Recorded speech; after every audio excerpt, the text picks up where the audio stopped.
This is the X-Zone Broadcast Network, broadcasting worldwide on broadcast affiliates and satellite program providers, including CNN Broadcast Network, Sirius Satellite Network, Star Media, Good News Radio Network, Angel Broadcast Network, Wiki Broadcast Network, and WPBN TV. For more information on the X-Zone Broadcast Network, visit us at www.xzbn.net.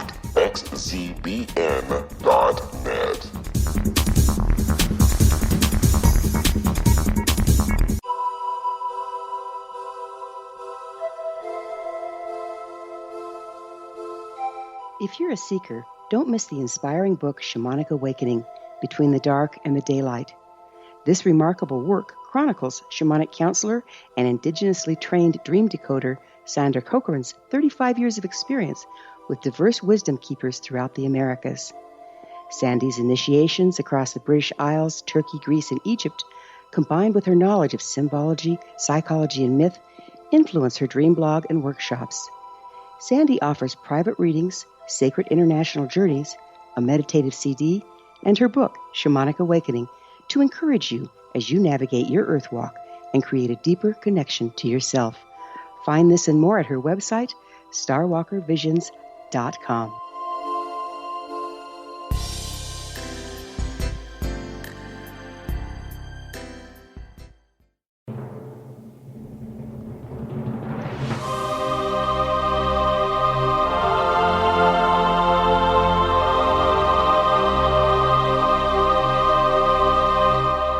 The Science of Magic with Gwilda Wiyaka is largely an opinion talk show. All opinions, comments, or statements of fact expressed by Gwilda Wiyaka's guests are strictly their own and are not to be construed as those of the Science of Magic or endorsed in any manner by Gwilda Wiyaka, Relmar McConnell Media Company, its affiliated networks, stations, or employees.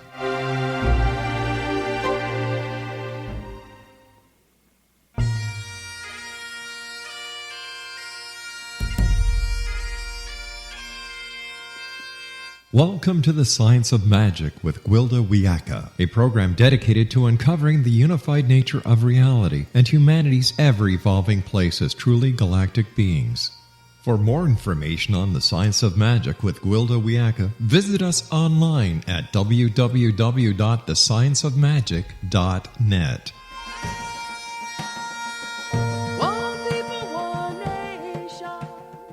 Welcome to the Science of Magic, a place where science and magic come together to transform fact into evolving truth. We're proudly coming to you through the ever-expanding X-Zone Broadcast Network, xzbn.net, and can also be found on our website, thescienceofmagic.net. I'm your host, Gwilda Wiyaka. This hour we'll be exploring infinite possibility. We're all living under a grand enchantment, diametrically opposed to the way life works. Many believe the world to be a harsh, hostile place we must control in order to survive. We've been convinced the only way to get what we need is to wrest it from the system or to trick it out of someone else. In our current polarized world, this has become our reality as we create what we believe. The more of us believing in a thing, the stronger that reality becomes and the more difficult to transcend. As long as we and those around us see ourselves as victims in competition with the world and each other for our basic needs, we're powerless to create. We're as children in a small playpen with not enough toys to go around and no more forthcoming. The current reality serves a consumer-driven system, so naturally it promotes it. We live in reversal, in fear of lack and in competition with each other, rendering us predictable and controllable. Advertising media exploits this weakness unmercifully, as people are willing to pay or do almost anything to feel secure in their position and provided for in the future. What's the way out of this dilemma? Virtually all religions advocate trust and faith. We've come to translate faith as in an agreed-upon deity. I would argue that the original and most profound meaning is to have faith and trust in the way life works.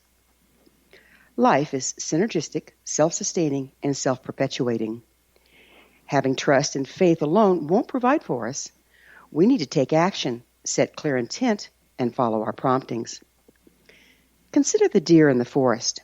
When it's hungry, it relocates to a field of grass. When it's thirsty, it follows a game trail to the water.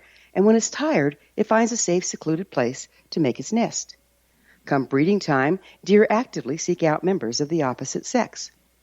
They do not pile bales of hay on their backs in fear of lack, or drink more than they need. When they're done sleeping, they simply walk away from the nest the night before, confident that there'll be another when it's needed. And they don't buy fancy cars, wear perfume and aftershave, or have silicone implants to attract a mate. Conversely, humans have no faith in life. We're always attempting to control our environment and those within it to feel safe. We overindulge, hoard, and feel we aren't good or attractive enough the way we came. We've generated a world where we've created exactly what we have faith in: struggle, illness, lack, and isolation. The walk out is not easy. Multitudes are holding this reality in place. We can set our intent and follow our promptings, but the overlording belief system can soon have us doubting our ability to create, and therefore we do not. It's ever so important to keep the faith and surround ourselves with others who encourage our dreams. We do create what we believe, but it's an act of co-creation. If we consciously set our intent, have faith in life, and leave ourselves open to infinite possibility, we'll be amazed at the wonderful choreography life provides. The outcome may very well be well beyond our wildest dreams. Our guest this hour is the author of The Gift of Maybe, Allison Carmen. Allison spent many years fighting a powerful addiction. It wasn't drugs or alcohol or fame. It was an addiction to certainty. If she didn't know what the future would bring, and who does, she felt anxious and afraid. This decades-long struggle followed her through college, marriage, parenthood, and a stressful law career. Allison is in a constant battle with this unwinnable that's sapping her energy, attention, and spirit, until the day she discovered the power of maybe. Today, Allison works as an author, life coach, and business consultant. She also writes a blog for the Huffington Post and Psychology Today. Allison has made several television appearances and is a guest lecturer at the Institute of Integrative Nutrition. After this commercial break, I'll introduce Allison, and together we'll walk the amazing terrain of infinite possibility. So don't go away. You're listening to The Science of Magic, thescienceofmagic.net.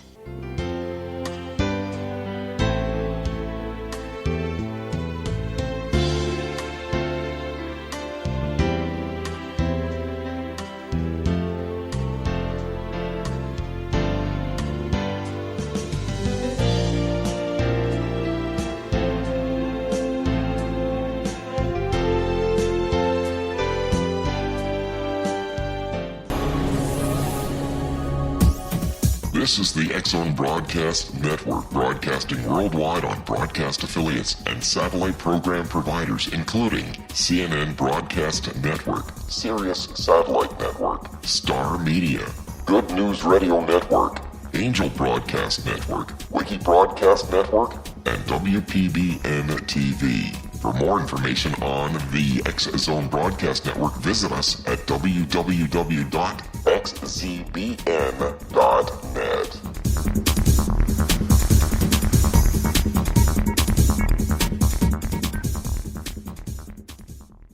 How would you like to be able to read other people's minds? Well, the next best thing is here. When you know how to read a person's name, you know how the person thinks, feels, and behaves.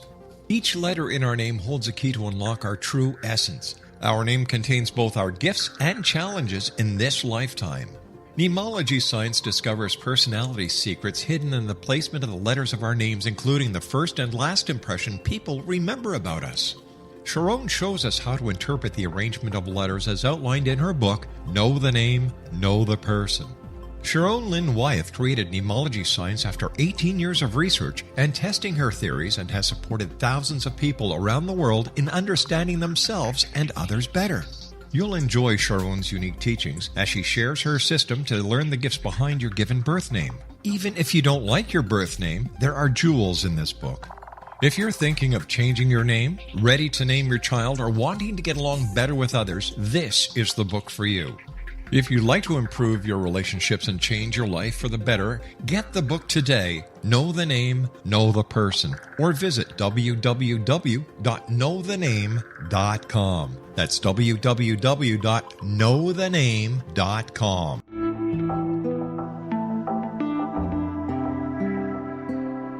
Take a step back in time and discover old Florida cuisine at Marsh Landing Restaurant in Fellsmere, Florida.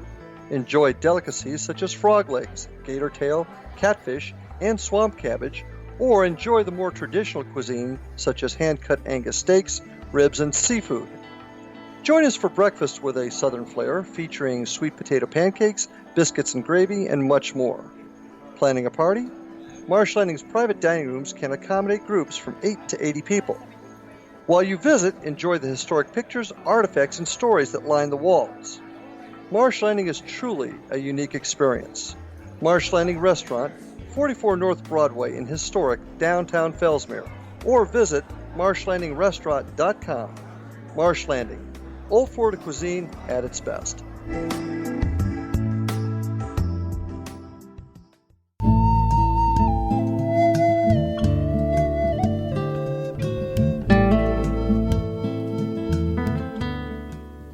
Welcome back, folks. This is The Science of Magic, dedicated to unification and evolution of consciousness. I'm your host, Gwilda Wiyaka.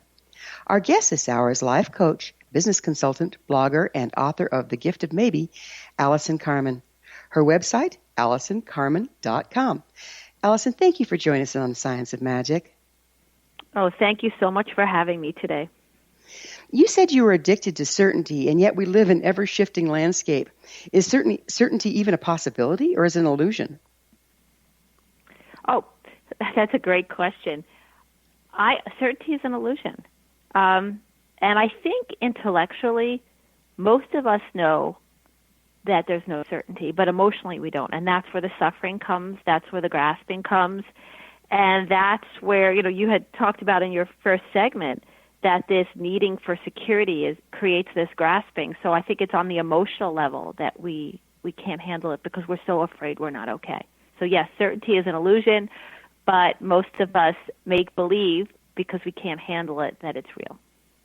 So we're trying, when we're trying to be certain about something, aren't we attempting to control the uncontrollable? Yes, we are. But we're so frightened that we're not okay. So what we do, how we set this up, is that we're frightened and we feel very, very vulnerable at the unknown. We don't realize that we suffer because we think we know. We don't realize that uncertainty is this place where all things could happen because we're so scared we're not okay. So we write these stories about what needs to happen for us to be okay. And that's where this essence of trying to control everything comes in. It's the fact that we're frightened, so we write the story. I need to have this job until I retire. I need to have this amount of money in the bank until I'm 50. My child needs to go to this college for everything to be okay. And we hold the stories tight, and it makes us feel in control. So we play this game. It's not on purpose. It's just out of our fear. We play this game with ourselves that this is what's going to happen. I feel safe and secure. And then we don't recognize the uncertainty in life until things don't work out as we planned. We lose the job. We don't have the money. Our child doesn't get into that college. And then we spin out of control.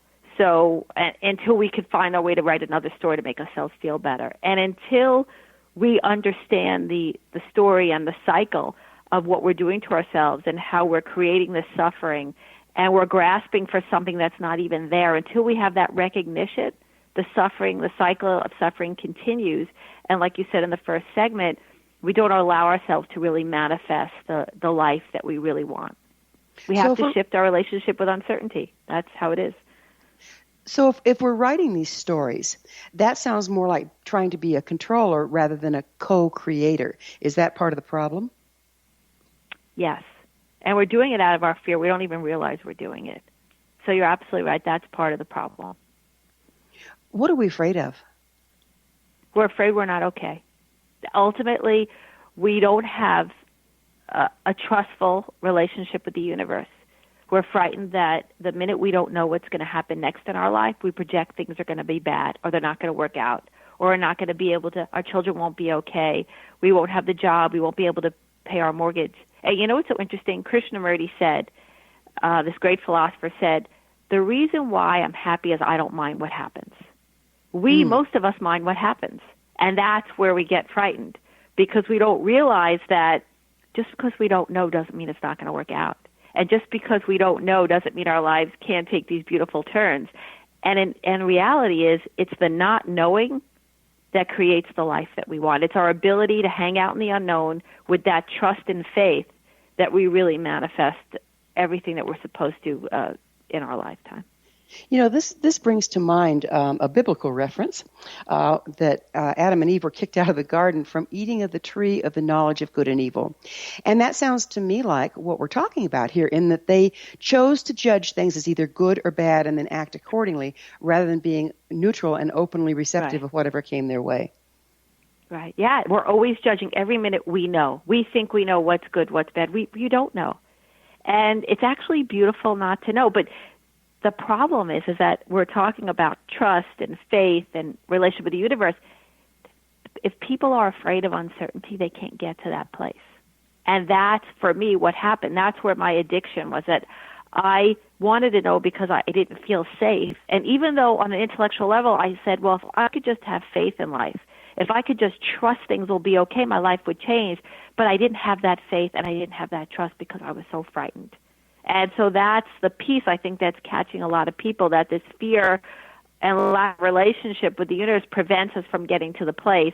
And that's where this idea of maybe transformed me from a place of fear and lack of trust to this other place where uncertainty actually became my best friend. You know, so how has entertaining this maybe transformed your life? You used to be a lawyer and now you're a coach. How'd that come about? Well, like I said before, I was addicted to certainty, so that meant if I didn't know what was going to happen, I projected things were going to be bad or they weren't going to work out. And a lot of people, I think, in our society have this problem. And what I did is I would write stories to make myself feel better. And the grand story that I wrote in my life is that there would be a point in time where there'd be no more uncertainty, then everything would be great. And that point in time, for me, was I was going to become a lawyer, get a great job, make a lot of money, marry a great guy, and then everything would be great. And I wouldn't have to worry that fear, things weren't working out. And I pursued all those things. I married this great guy. I got a job at a very large law firm in Manhattan. And I remember, actually, I know it sounds very naive, but I remember walking to work my first day feeling, wow, I've arrived. Now I got a handle on life. And the second day of work, my office mate walks in and says, hey, Allison, did you hear they're firing half the first years? And I was a first year. And it was in that moment that I recognized that life would always be uncertain. And it was unbearable for me. It was a recognition of it. At the same time, it frightened me terribly. And so I stopped sleeping. I didn't feel well. And just these things kept happening. I could not get a hold of my life. And I decided to pursue, some alternative things like a better diet and yoga.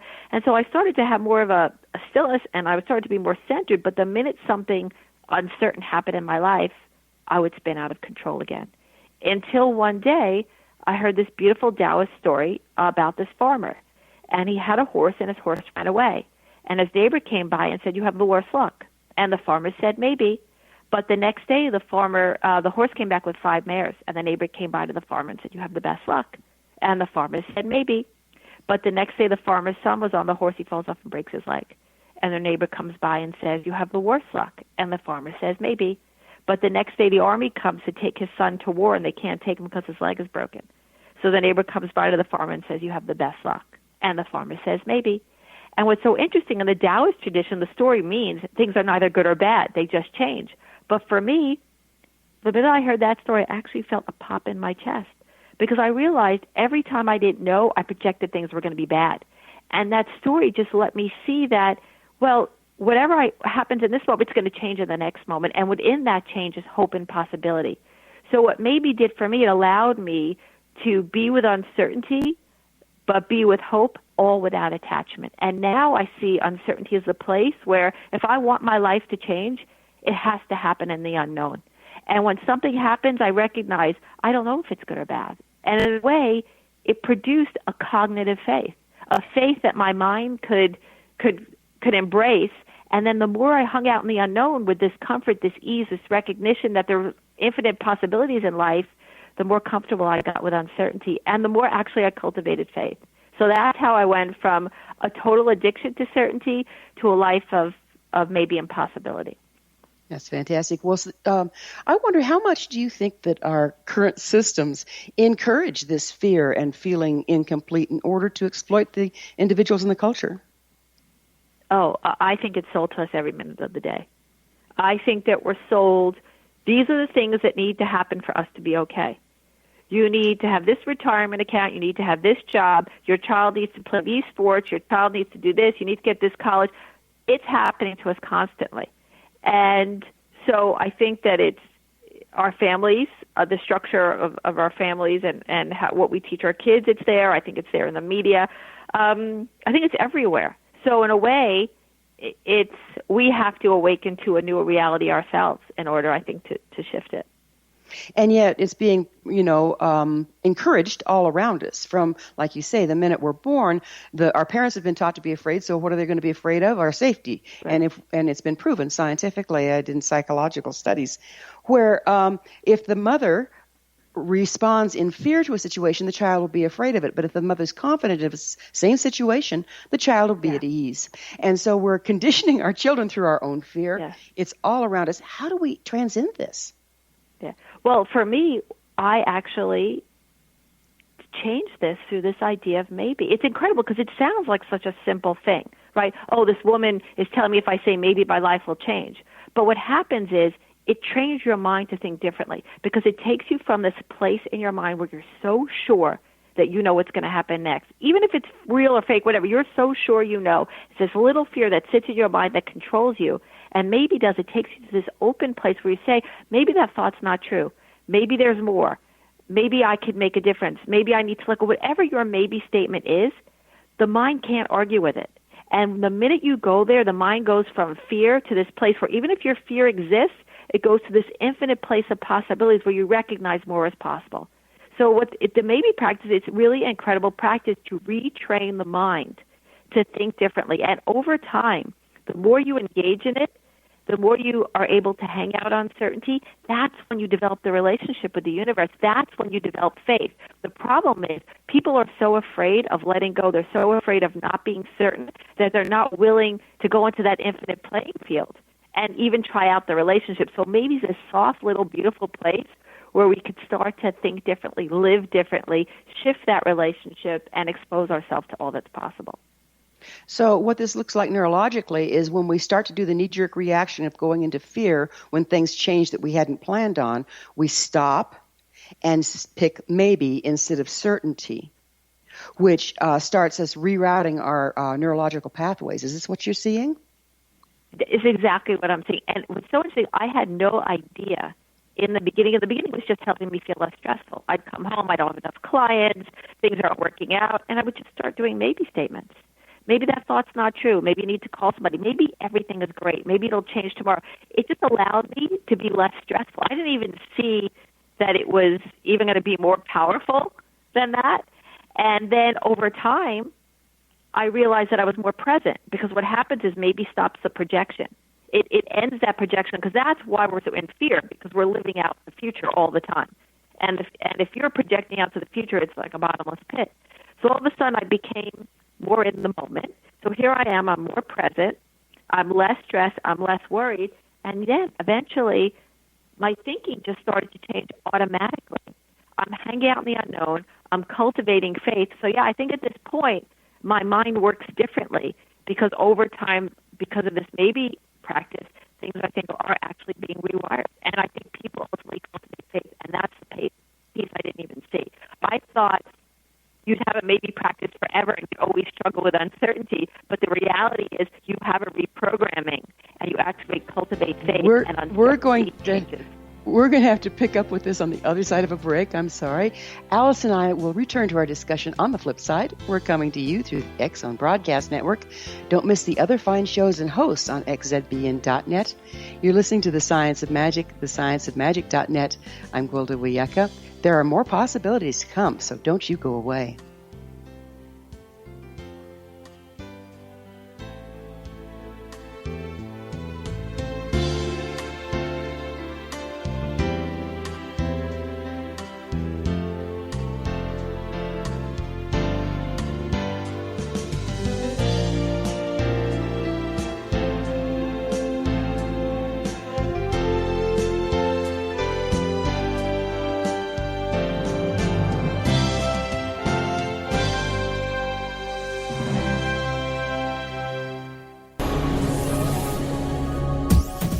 This is the X-Zone Broadcast Network, broadcasting worldwide on broadcast affiliates and satellite program providers, including CNN Broadcast Network, Sirius Satellite Network, Star Media, Good News Radio Network, Angel Broadcast Network, Wiki Broadcast Network, and WPBN TV. For more information on the X-Zone Broadcast Network, visit us at www.xzbn.net.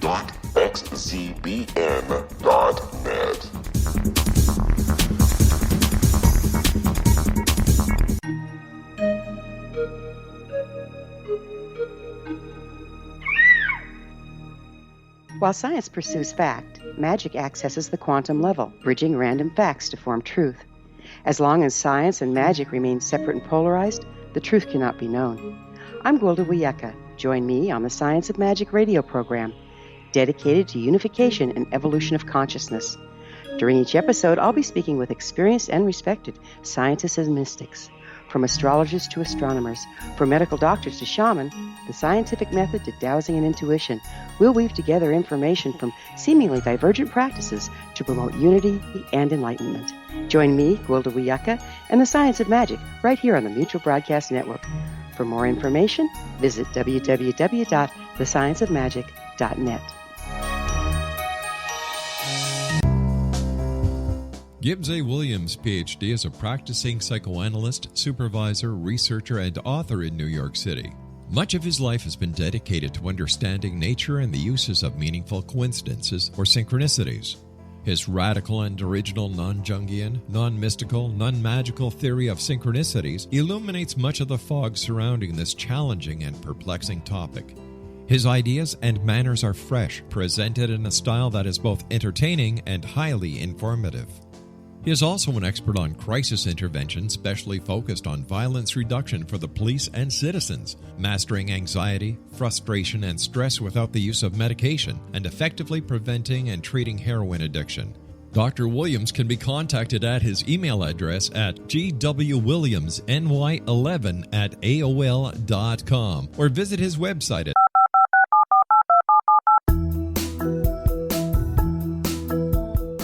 Did you know that when you're on the road with limited data or Wi-Fi, you can still listen to the X-Zone Radio Show with Rob McConnell, The Science of Magic with Gwilda Wiyaka, X-1, Dimension X, Space Patrol, and every minute of the X-Zone Broadcast Network by calling 213-401-0080, courtesy of Audio Now. No smartphone, app, or internet needed. It saves your data plan, and it's free if you have unlimited minutes. Call 213-401-0080 to listen on any phone, anytime, anywhere. Remember 213-401-0080 for the best of the paranormal, parapsychology, and sci-fi radio programming anywhere, 24/7, 365.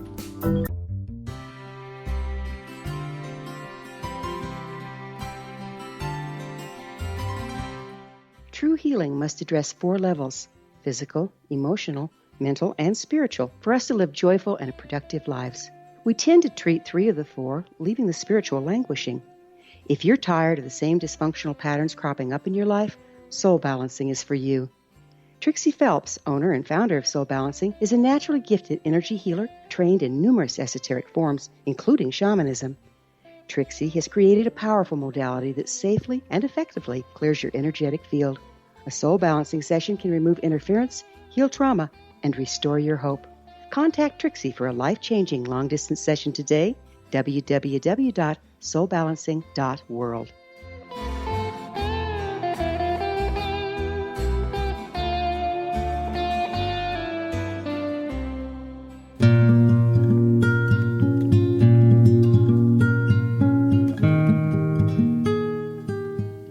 Welcome back. This is the Science of Magic, a place where magic and science come together to promote enlightenment. I'm your host, Gwilda Wiyaka. Our guest this hour is life coach, business consultant, and the author of The Gift of Maybe, Allison Carmen. Allison, what's the science? We were starting to talk about the science behind maybe. What makes it work? I think what makes it work, again, is it takes you from this place where you feel that you're doomed, you feel that you're stuck, you feel there's no way out, you feel that life can't get better.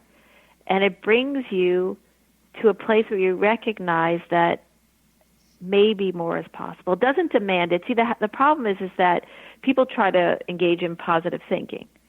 And they wake up in the morning and they try to think, today's the day that I'm going to get the client, my child's going to make the play.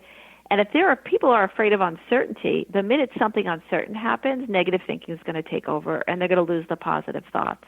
So the idea about maybe is it always challenges this judgment that we have about what's happening in the moment. We recognize, I don't know if it's good or bad, and maybe things will get better, maybe they'll change. It's always offering us hope and possibility and the unknown, challenging these negative places that we go, these stuck places. So I think it invites us to the infinite field of possibility, and it gives us a platform to stand there for the first time, even if we are afraid. And that's what's beautiful about it. So if we are thinking positive, we're polarized in the positive. If we're thinking negative, we're polarized in the negative. Both tend to be taking the events of the past, superimposing them on the present, and making a rerun out of the future. But maybe is neutral. Is this what you're getting to? First of all, you said that beautifully about positive thinking and negative thinking. It's hope without attachment. So it's more than, I wouldn't say it's neutral, because it allows us to be hopeful. You know, in the field of maybe, could things be bad? Sure, but they could also be good, and that's where the hope comes from. So it brings us to it's not neutral. It's neutral from the judgment, is this good, is this bad, but allows us to be open to the future with hope that life could get better, that hope that we could achieve our goals, that hope the world could be a better place, we could find more peace. So that's the neat thing about it, is that we don't have the attachment from the suffering, but we do feel hopeful enough to move forward and open enough not to get stuck in all these negative beliefs that we have. Got it. Do you see children readily embracing maybe through their imagination, when they're young? And then what happens? Why do they lose that natural ability as they mature? Unfortunately, they lose it because either their parents, who are usually the best of intent, they have their own fears, and they believe that for their child to be successful, they need to do a certain thing. You need to go to college. You need to not, doodle all day. You need to get busy. So what we do is, through our own fear, we strip our children of that creativity, that imagination. Not all parents, but a lot of us do that. And I think also they go to school and they're taught a certain way. We're always teaching our children, have a plan, make sure you know, so you'll be able, just because something bad happens, you'll be prepared for it. And in reality, the best way to be prepared for life is to have this openness to believe in maybe, because we don't know what's going to happen next. And in order to find this sturdiness within ourselves, this resolve, we have to have a place to stand. And I say that maybe is the place to stand, because maybe allows you to be so present, because you're not projecting the future, you're not worrying about the future, so you land in the present. So our children can land in the present. You see things for what they are in the moment. So it's not like this Pollyannish thing where you're like, oh, things will just work out. You're not saying that. You're very present. You see what things are happening today, but at the same time, you have the strength and resolve to make changes, to act, to do what you think is necessary. So that's what's so beautiful about it. It gives children back that creativity and that imagination, but at the same time, a really solid place to stand in the moment. So you get both imagination and a groundedness at the same time. So what's the difference between maybe and if? No, I never thought about that before. I think they kind of have a relationship with each other. I've never worked with the word if before. I guess one could say, well, I guess maybe if could be seen as maybe about the past, if this would have happened, if I would have done that. So in that sense, I think the word if is very tricky because it gets you caught. I mean, I always call that a reverse maybe.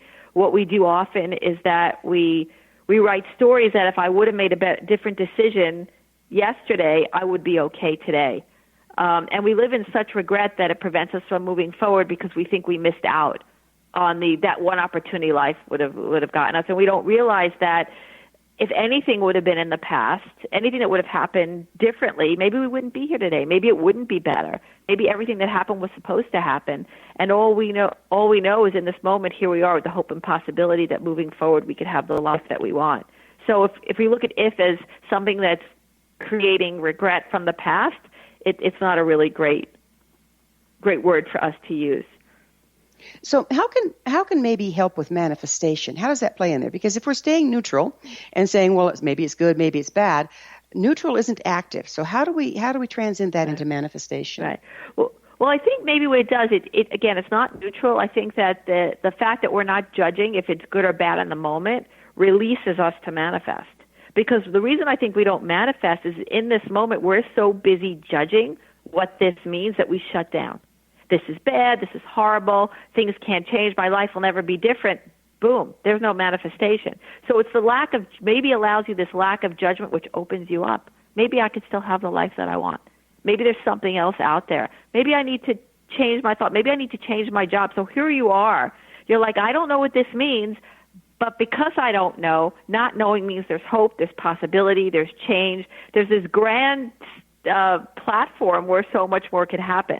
So again, it allows you the hope without the attachment. I'm willing to be hopeful. I'm willing to engage in all these things I want in my life. And I realize I don't know what's going to happen, but whatever happens, I'm going to be game to keep working, to keep changing, to keep availing myself to new things. So I think that's where the manifestation happens. I think we don't manifest because we think we know. We think we know and we don't know. And that's where the suffering happens. And that's where we shut down. I can't have the life that I want. And so maybe undoes all of that and puts us on a different playing field. So what does our personal intent, both conscious and unconscious, play in what we manifest through embracing possibilities?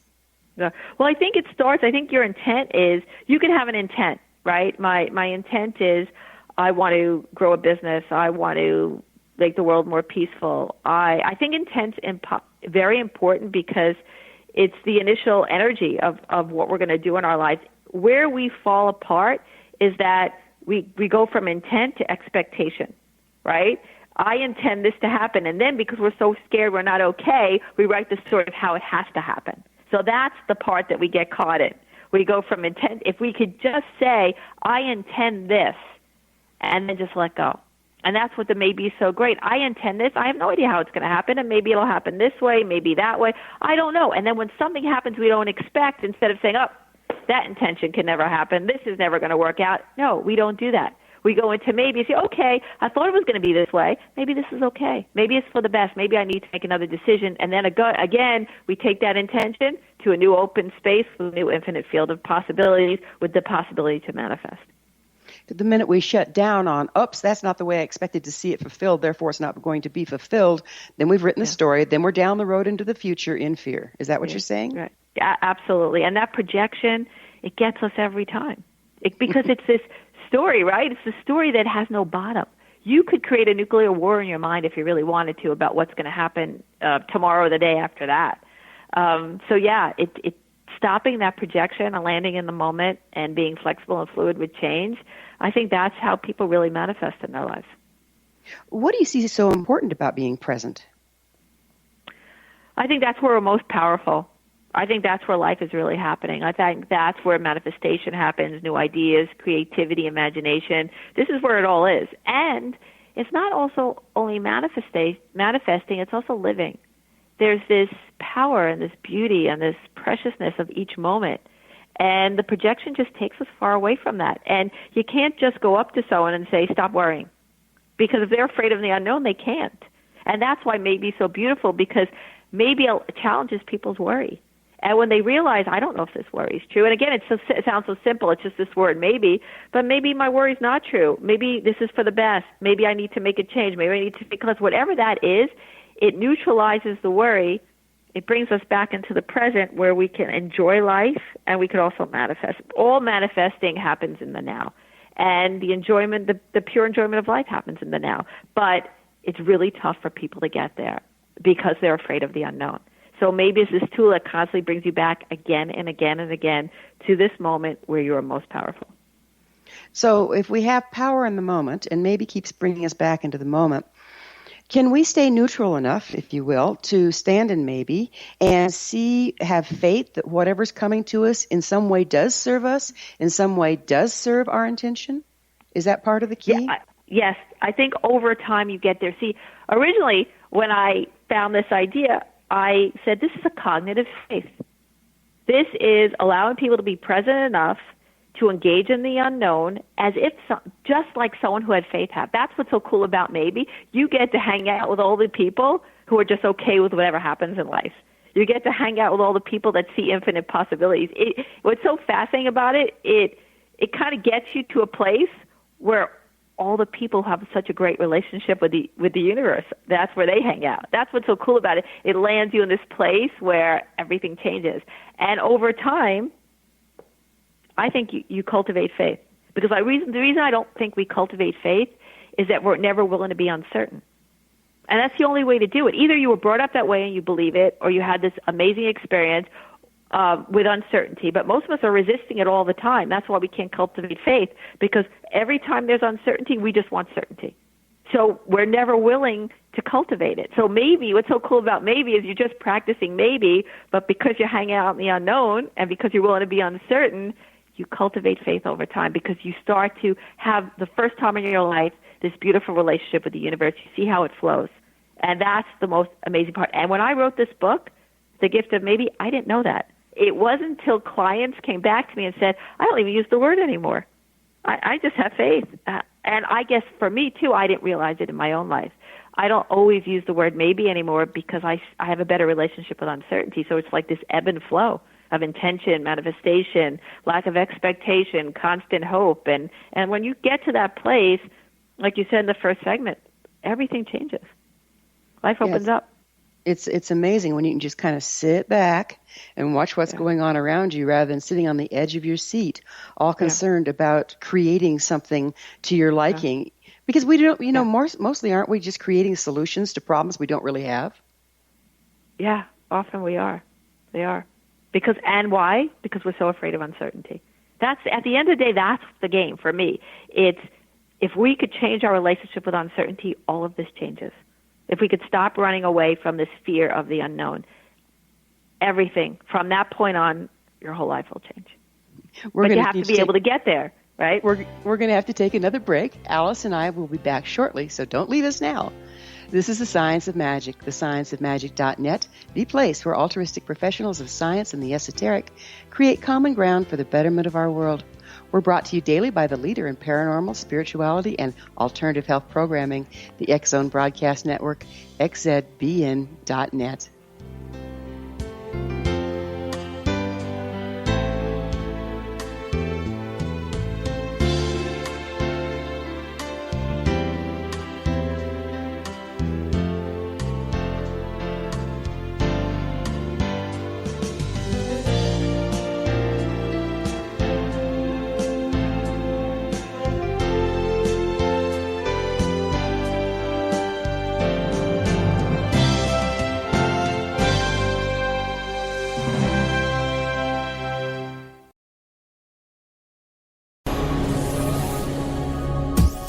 This is the X Zone Broadcast Network, broadcasting worldwide on broadcast affiliates and satellite program providers, including CNN Broadcast Network, Sirius Satellite Network, Star Media, Good News Radio Network, Angel Broadcast Network, Wiki Broadcast Network, and WPBN TV. For more information on the X Zone Broadcast Network, visit us at www.xzbn.net.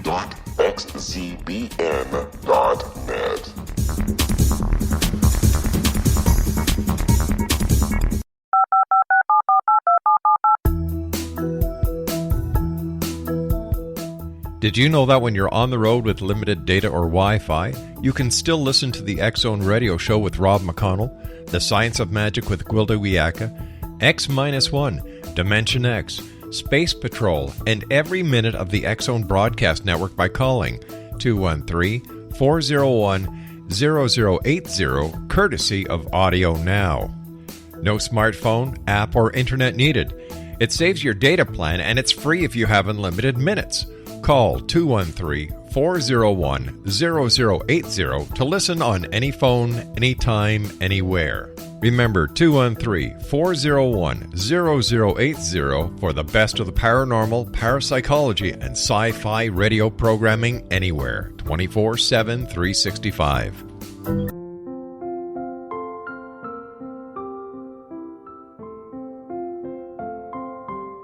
I am Dr. Carl O'Helvey, founder, president of a new cancer foundation focusing on evidence-based physical, mental, and spiritual interventions, including natural cancer cures, prayer, meditation, affirmations, nutrition, and other related holistic cancer prevention and cure modalities.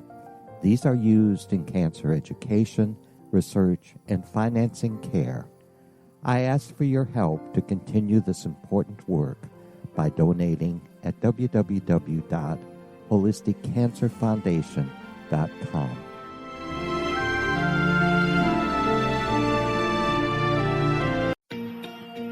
Wouldn't you love to know the secret to everything? Well then, meet Dr. Kimberly McGeorge and her cutting-edge breakthrough knowledge that combines science with possibility. Dr. Kimberly brings real-life answers and healing to those open to alternative solutions. She teaches solution-based programs and classes that will change all areas of your life forever.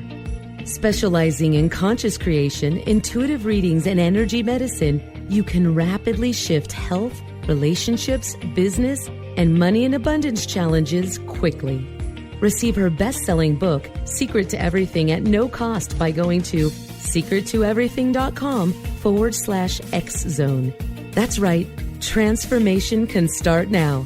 Just go to secrettoeverything.com/X-Zone and receive Dr. Kimberly's book for free. Little children aren't the only ones afraid of the dark. Millions of soldiers return from war zones with PTSD, anger, frustration, fear, and loneliness, much of which surfaces during the darkness of the night. You have the chance to change the lives of these American heroes. Songs and Stories for Soldiers.us provides free MP3 players for these men and women. With a list of 3 million songs in 16 different styles, 100,000 audiobooks, and 30,000 old-time radio programs, every veteran can find something to soothe and comfort them at no cost. All our players contain an 8-hour audio program designed to help veterans fall asleep. With 1,500 plus vets now participating, it's our goal to deliver 10,000 audio players this year. Go to our website at songsandstoriesforsoldiers.us. Help us help a veteran make it through the night. You're listening to the X-Zone Broadcast Network, www.xzbn.net.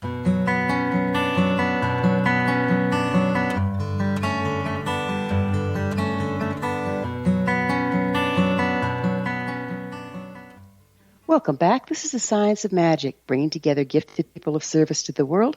I'm your host, Gwilda Wiyaka. Our guest this hour is life coach, business consultant, and the author of The Gift of Maybe, Allison Carmen. Allison, we were talking about surrounding ourselves with positive people.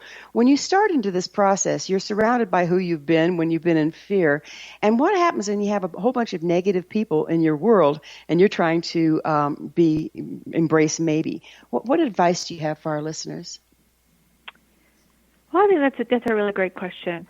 I think sometimes people will look at you when you're trying to shift, and they could be annoyed because you're not engaging in all that negative banter back and forth. You're not, you might be looking at them when they're complaining, and you might say, did you ever think that maybe what you're thinking is not true? Maybe there's another possibility. So people could get annoyed, and relationships can change. But I think there are other people in your life that might be really intrigued by it, because often, again, so many of us are suffering because we think we know. So you might have a conversation with a friend or a colleague or a relative, and you might be able to alleviate their suffering with the way you're practicing. So I think certain relationships will flourish as you communicate with people. You're helping yourself, you're helping them. They might flourish because they might just like Maybe you're a more positive person. See, maybe it also makes you more positive because you're not always engaging in the negative. You might be, people in your life might enjoy you more because you're having a better ebb and flow in life. And of course, there are certain people that might fall by the wayside because you're not in that negative place, and maybe your relationship was based on that. So I think several things are going to happen. I think it's unpredictable, and but in the end, I think you'll surround yourself with people who are either just willing and able to engage in this new way you're thinking, or I don't know, with people who want your help. I don't know how it works out. For me, I think that my relationships have changed. I think most of my relationships have changed for the better, but there are certain people that I'm not as close with now. It wasn't by choice. It was just how my perspective shifted, and I guess some of the relationships I had in my life were based on more negativity. So Got it does So, shift. you know, I've noticed this wonderful thing that happens. When people start to entertain possibility, then they often go into what I call the yabbits. And that's to say they start to imagine something they want only to say, yeah, but that won't happen because. Right. What effect does that have on outcome, and what advice do you have about avoiding that little pitfall? Well, but that's the story. That's the fear. The fear is that I want this, but it can't happen because of what happened in my past, or it can't happen because I'm not smart enough. It can't happen because I can never have that kind of life. So that but is the fear, right? It's the fear that I can't really have the life that I want. So that's why maybe is the perfect practice for that person. And I find a lot of people who come to my office or come to work with me, that's what happens to them. They have these beautiful ideas of what they want in their life, but because they can't see how every step will move them forward, they can't see it, because we're not supposed to be able to see everything that happens next. We're only supposed to be able to see this moment and possibly have a feeling about what could happen in the future. But this fear of uncertainty is what creates that but. Because if people are willing to say, well, I'm not supposed to know, I just know that I have this great intention, I have this great idea of what I want in my life, and if they're willing not to know and they're willing to say maybe every step of the way, they're going to have the resilience and the courage to carry on. It's that need to know that makes us complacent and makes us back off what we really want. How do you know that we're not supposed to know? How do you know that?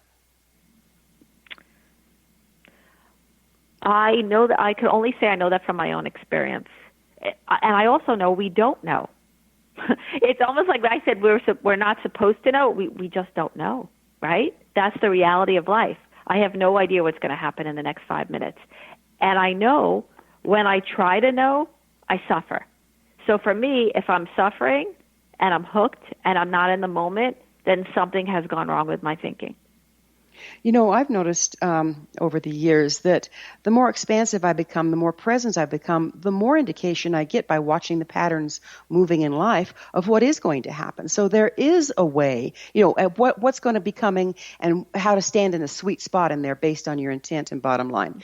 So is there a time when you can transition this absolutely having to be not knowing into one of having a little bit of a precog and a choice to where you stand and what's coming at you? I'm glad you brought that up, because that's a different kind of knowing, right? The knowing I'm talking about is the one that's based on fear, that's based on projection, that's based on I'm here and I need to know. So it's based on the story. The kind of knowing you're speaking about is when you're in the ebb and flow, when you're so present that your gut tells you what you need to do next. And even we can't really know for sure, but our gut becomes our guide. And I think that's what you're talking about, that we're so in that ebb and flow, that sweet spot, that we have feelings of what we need to do in the moment, right? And that guides us moment to moment to moment to moment. It's not a guide that will tell me what will be in 5 years, but it's always with me, so I'm always in the know in the moment. And that's where our power is. That's the greatest power, the know in the moment. So the know in the moment doesn't sound like it's a mental thing where correcting yourself to step into maybe is. Is the correction of going into maybe and retraining the brain the way to get into the gut level following your knowing in the moment? I believe for me it is. I'm sure that people could get there in many different ways, but the hook that takes us out of the moment, out of that gut knowing, is the story and the fear. So I know that, yes, I have knowledge in my life. I am a lawyer. I'm a this. So I have knowledge. But when I'm not present and I'm not in my gut, what happens is that fear takes me out of everything. It takes me out of the wisdom that I've accumulated through my knowledge, through the experiences, and also takes me out of that gut knowing. So yes, I think that maybe is a great practice to land you in that place where you have your wisdom, you have the facts that you know, you have your gut, and when you combine that all together, that's when you're most powerful. Do you think we're evolving at this time in history, and if so, how? Oh, I think that we are evolving. I think the election is almost like it's like a wake up call for all of us to see how much uncertainty there really is, and what are we going to do about it. And right now, I think it's been very easy for people to tell stories and grasp for certainty and make believe we have certainty. I think what's going on in the world right now is not letting us write that story. It's forcing us to say, life's uncertain. I have to accept this fact in order to move forward. And those of us who can shift our relationship with uncertainty and move from the fear to this place where we realize that not knowing is the greatest thing in the world, because the fact that we don't know today means that things could change tomorrow if we're unhappy how things are today. It lands us in the moment, and it's when we become most powerful to take action to see the change that we want to see. So yes, I think that there's an awakening, and those of us that are willing to cultivate faith or cultivate a shift in our relationship with uncertainty will be the most powerful moving forward. So yes, it's a very exciting time in a lot of ways, I think. How can remaining open to possibility support evolutionary thinking? Well, I think that we don't grow, we don't change. Our consciousness cannot shift if we're stuck in fear. I think when we're willing to realize all things are possible, that life is infinite, we evolve. We evolve the minute we don't choose fear. And the problem is, how do we all get there? So for me, it was this beautiful practice that allowed that. It allows me to constantly unhook every moment from everything I'm afraid of, and allows me to embrace possibility. And when I embrace possibility, I evolve as a human being, because I'm not living in fear. I'm living in this place where I'm so willing to engage in life with everything that I have. And I think that's how we elevate consciousness. And when you're not afraid, what are you? You're love. So we're love, we're open, we're possibility, and we just shift and we rise as human beings. How can we tell the difference between just standing in infinite possibility and being Pollyanna and in denial? How can we tell which one we're in? That's a really good one, because I think often that's the biggest challenge that I get from people with the idea of maybe. They say, oh, maybe everything's going to be okay. That's so naive. How could you say that? And I think there's a huge difference. I think that if you're present, if you recognize that we don't know, and if you're present, really present, you see that life has infinite possibilities. It's just a story we're telling. So possibilities mean I don't know what's going to happen tomorrow, right? We know I don't know what's going to be tomorrow. Therefore, things could change and more things are possible. It's not a Pollyannish type of view. It's a view. It's a logic. For me, it's a logical view that in this moment I can't know, and because that I don't know more things are possible. I think people want to argue with it because they don't want to let go of their fear. Yeah, they want to know so badly, right? Exactly. They're going to argue something else. Yeah, we get attached to our own fear because it becomes comfortable, and that is our reality. Right.